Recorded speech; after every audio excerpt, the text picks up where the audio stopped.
给大家说一个关于学校的故事。这个故事的经历者说，他现在每次提起这个事情，手都会止不住颤抖。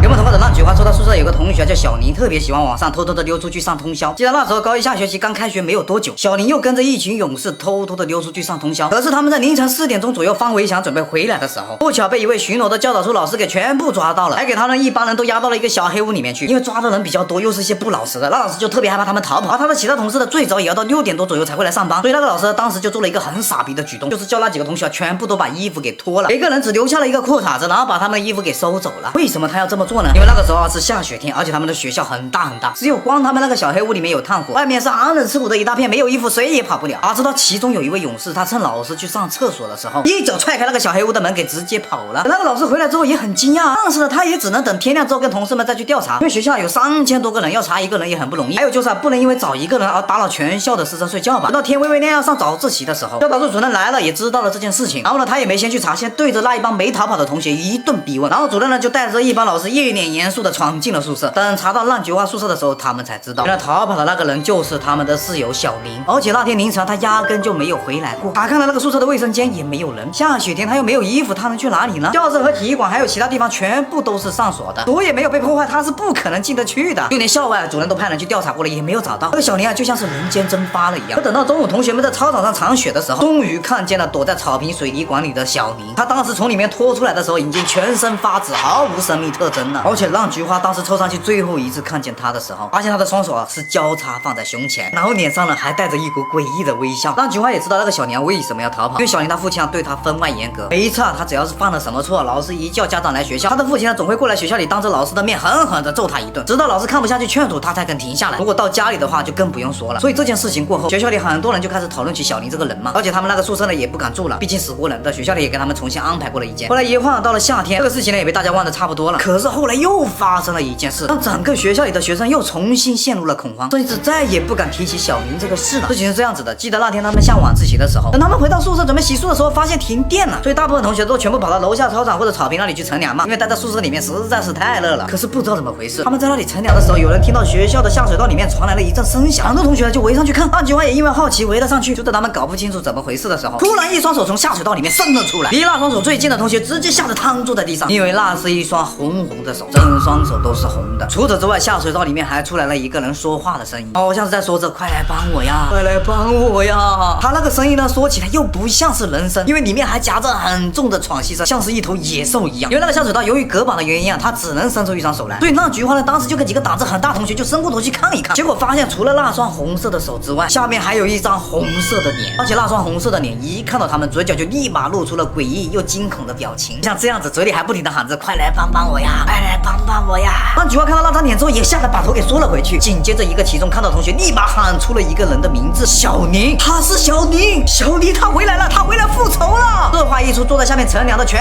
部同学都落荒而逃，有些人手机都掉地上都没拿，直接跑了。那下水道里面伸出那张手腕也快速的缩了回去，然后就没有声音了。当时让菊花跟同学们跑回到宿舍里面之后，他们全部也不敢进宿舍，因为他们都知道小宁以前是住在那栋宿舍楼的，所以那天晚上即使来电了，男生们全部都挤在过道里面互相依靠着过夜。有些胆小的同学还被吓得哭着通宵跟家长打电话。让菊花那天也是一个晚上都没有睡觉，因为他实在想不通，小宁不是在那个下雪天没了吗？而且当时他在操场上被发现的时候，全校有一半师生见证了，可那个时候老师也通报他确实已经挂掉了，学校再也没有这个人了，那他怎么可能还会回来呢？他回来究竟是想要找谁复仇呢？这件事想了一个通宵，想得他脑袋也很痛很痛。第二天学校不出意外放假了，对这件事情呢也展开了专项调查。不过很快到了晚上，结果就出来了，原来是因为他们学校旁边有一座监狱，而监狱呢四处都是高高的围墙，对于里面东西呢也要全部保密，所以大部分来的学生也都不知道那里面是个监狱。那天晚上停电的时候，一个瘦小的罪犯抓住了这个机会钻入了下水道，他也想来一次肖申克的救赎。监狱里面一旦少了一个人，狱警很快就会发现，可那个下水道很窄，犯人很瘦啊，正常人根本就钻不进去，于是呢只能派了一条警犬下去追。那个犯人呢就在下水道里面一边爬一边被那个警犬咬，所以他就非常痛苦，一直爬到他们学校的下水道出口，可上面又被井盖给挡住了，所以呢他才会伸出手来求救，叫同学们快来帮帮他呀。同学们在地面上听到的声吼上，其实是一直撕咬着这个罪犯的警犬给发出来的。可那个罪犯没有想到的是，同学们都被小宁这个名字给全部吓跑了，所以那个犯人呢只能爬往别处啊，最后在一个出口还是被抓住了。可说到这里，问题又来了，为什么同学们在看到他的时候，他整个脸都是红红的，他的手也是红红的呢？警犬就算在后面咬，也是咬鞋子咬腿呀。这里呢我可以给大家解释一下。不过正在吃饭的朋友，你看到这里就行了，先划走一下好不好？因为要经过他们学校操场的下水道啊，必须先经过他们学校的米田共池的通道。而那天中午呢，学校为了避暑嘛，怕学生中暑，就给全部学生发放了西瓜，每一个寝室啊都可以领一个西瓜。所以那个红红的东西啊，你们都懂的哈，这个东西你们脑补一下就行了，不要我讲出来哈。记得关注我，每天一个睡前鬼故事。